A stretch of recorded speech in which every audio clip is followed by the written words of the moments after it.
Huh? Yes, I admit it. The crime is terrible. It's out of control. We have to do something about it. We have to fight against it, you know? But the thing that gives me hope is that it's a problem that has a solution. Economists have shown time and time again around the world that when there's a high rate of crime, it is often tied to a high rate of unemployment. And so if you work to fix that unemployment, you are then solving the problem of crime. They've shown this time and time again. It is not an easy problem to fix, but it is fixable. People are like, oh yeah, but you're in America, bro, you're lucky. You know, you don't even have crime. It's like, okay, first of all, there is crime. And second of all, there's something else that we don't have in South Africa, mass shootings. Yeah, that's the craziest thing ever. Just randomly, you're in a room, in a public space, anywhere. Someone comes in, giant gun, starts shooting. Ga, ga, ga, ga, ga, ga, ga, ga. 10 people, 20 people, 50 people, 100 people dead. Why? Nobody knows. Imagine that. Now you're dead. You don't know why. Just getting into heaven.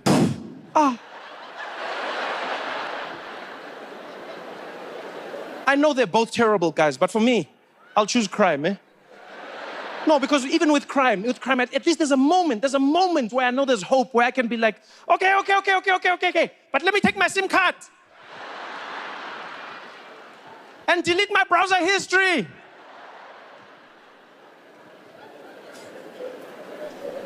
I'll choose South Africa any day of the week. These are things I think about. I have to think about them. Because now, I've lived in America for so long that they say that soon I'm going to be given a US passport. Right? You say woo because you don't know what it comes with. Tandaga, you're clapping already. Yay! Didn't even ask about terms and conditions. Because I read the terms and conditions of having an American passport. There are many things that I don't like. First and foremost, I will have to be subject to the American legal system. Yeah, I'm not enthusiastic about that, I'm not gonna lie. Because I never planned to do anything wrong in America. But in the back of my head, I always thought if something was to be done by me, I felt good knowing they would have to deport me. They would be like, you're guilty, you're deported. And I'll be like, no. And then I'll come home and be like, Maracas, you must know, South Africa, you guys know, you know what happens sometimes, but you never know. Why did Rihanna leave her iPhone like that?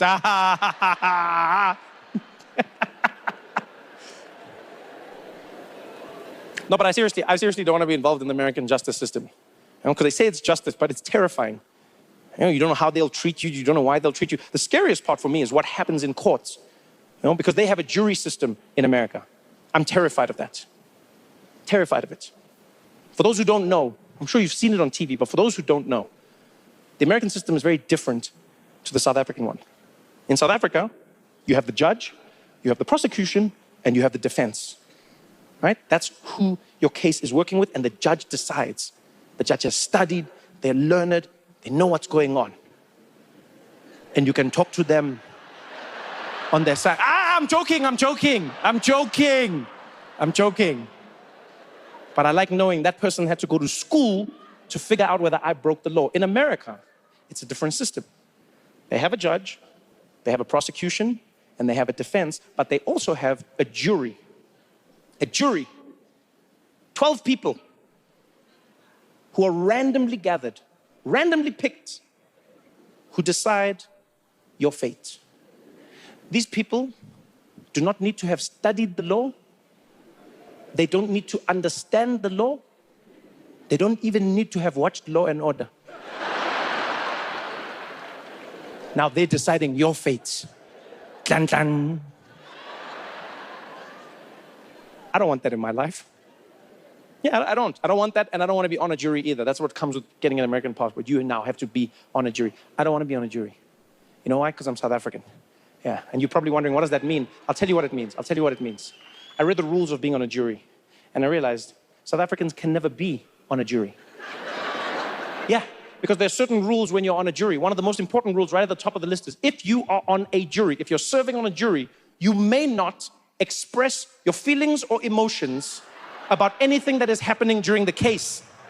You may not talk about it, and you may not, during the case at any time, on the trial, you may not on the bench, you may not say anything. Anything, yeah. When the jury's standing, like you can't express, you can't do anything. South Africans immediately disqualified. You tell me which South African is going to be able to sit there during a trial, hiding all their emotions. Which South African? That case is going to be going on. Bah, bah. Prosecution can start. Thank you, Your Honor. Ladies and gentlemen of the jury, this man burned down his home for the insurance money. Ah. Bah, bah, bah. Order, order. The jury shall be silent, completely silent. Oh, sorry. You insurance, you. Mr. Michaels, where were you the night of the fire? I was walking. I wasn't at my house. You weren't anywhere near the house? No, I wasn't. Then tell me, Mr. Michaels, why did your clothes smell like gasoline?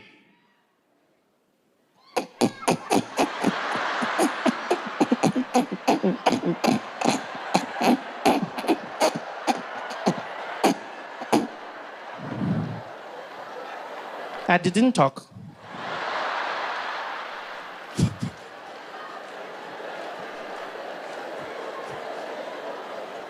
And can you imagine a South African jury deciding your case? You would never know which way the verdict would go. The judge would be there. Ladies and gentlemen of the jury, you got your verdict? We have, Your Honor. How do you find? We find the defendant guilty. Okay, and why is that?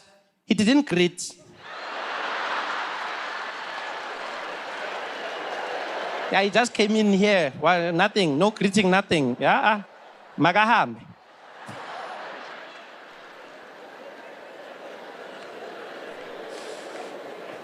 I choose South Africa every day of the week.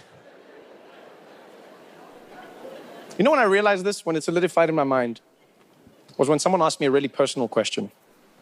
Someone said to me, Trevor, if you have kids, where would you like them to be brought up? And this was honestly one of the toughest questions ever, because I was like, wow, actually I've never thought about that. If I had children, where would I want them to be brought up? And honestly, all I could think, no lying, no nothing, I was like, I would want them to be brought up in South Africa. I would want them to grow up in a country where you have multiple cultures, in a country where you have multiple languages, in a country where you understand that there are other ways to be, in a country where there's diversity in terms of thought, in terms of food. I would want them to understand what it's like to be in a country where, like, I would want them to live here. I would want them to know here. And then I went down a spiral. I was like, wow, what would I want? I would want my kids to be South African. Like I realized I want my kids to have the same ice cream truck music that I grew up with. Which I didn't even know was a thing. I didn't know this. Did you know that the ice cream truck music is different in every country? I didn't know this. I just assumed. Yeah, till I went and there I was in America. They've got different ice cream trucks driving around and there.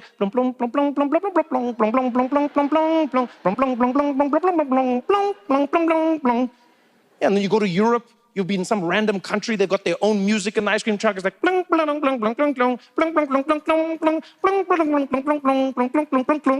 don't want that for my kids.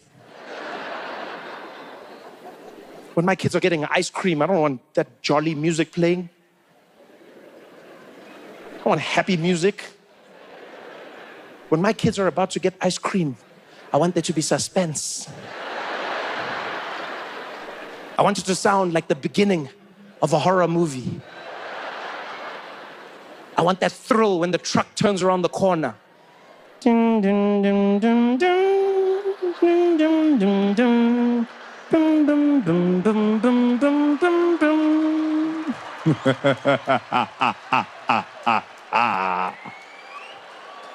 That's what I want for my kids. Why do I want them to grow up in this country? There's so many reasons. You know why I want my kids to be South African? Because I want my kids to have grit.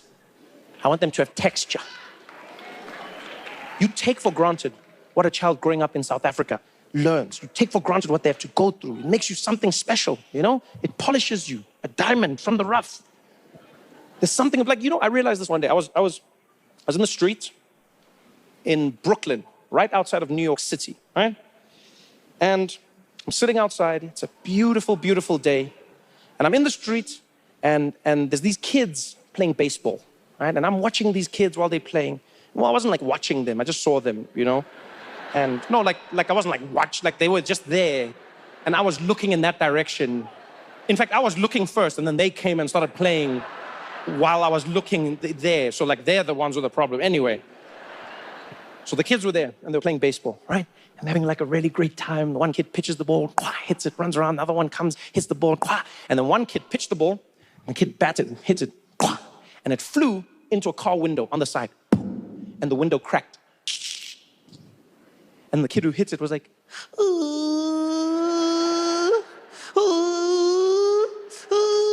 and then the kid who threw the ball, he was like, and then the other kids who were just standing around, they were like, and then soon there was 10 kids all crying at different times. I can't have children like that. One broken window, 10 children crying. Guys, that'll never happen in South Africa. What is the point of that? I remember what it was like growing up. We'd be outside in the streets playing. Everyone was there busy with the soccer ball. Busy having some fun playing diski. Someone would kick that ball too hard. Ball would fly over the wall, hit someone's window. And the thing I love is South African windows always act like they're not gonna break.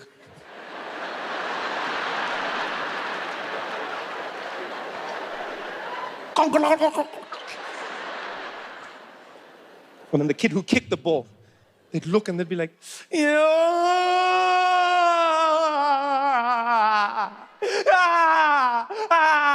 and the rest of us would see what is about to happen. We'd know. We understand why our friend is terrified. They're in more trouble than they've ever been in their lives. But we wouldn't cry. What is our crying going to help our friend? No. We would be there. We would look over into our friend's eyes. We'd stare at them and we'd be like, I love banana. You broke the window. They're gonna hit you. They're gonna kill you. And then we'd take the ball and be like, see you tomorrow. Those are the kids I want. That's why I want South African children. You kidding me? And the most important reason I want to have children that are South African is because I want children who have culture and respect. Culture and respect. You take that for granted as a South African. The way we treat each other, even in the toughest times, you take it for granted because you're here. But guys, South Africans, we're truly a cut above the rest. Like, you think I'm wrong. You think I'm lying. Go, walk anywhere in public where there are other South Africans. Fall flat on your face. Pa! Tell me there's no South African there who will feel your pain. You'll fall. Bah! They'll all be there like, sorry. Ooh, sorry. Ach, shame, man. Ach, nee, man. Ach, shame. Ach, fooi toch, man. Ach, shame. You know that doesn't happen overseas. Yeah. There's a lot of countries around the world where no one cares about what happens to you if they don't know you. I saw this firsthand in New York. I was walking through the street, and there was this old lady who had just come back from grocery shopping, and she was carrying her bag. And this lady was old, guys. Like old. Like old. Like old. You're not like old. Like old. Like she was knocking. You know what I mean? Like old. Do you know what I mean? Yeah, like even where like the angel of death was there walking with her, like, anytime I know I'll just be here in case. Like old. I'm talking about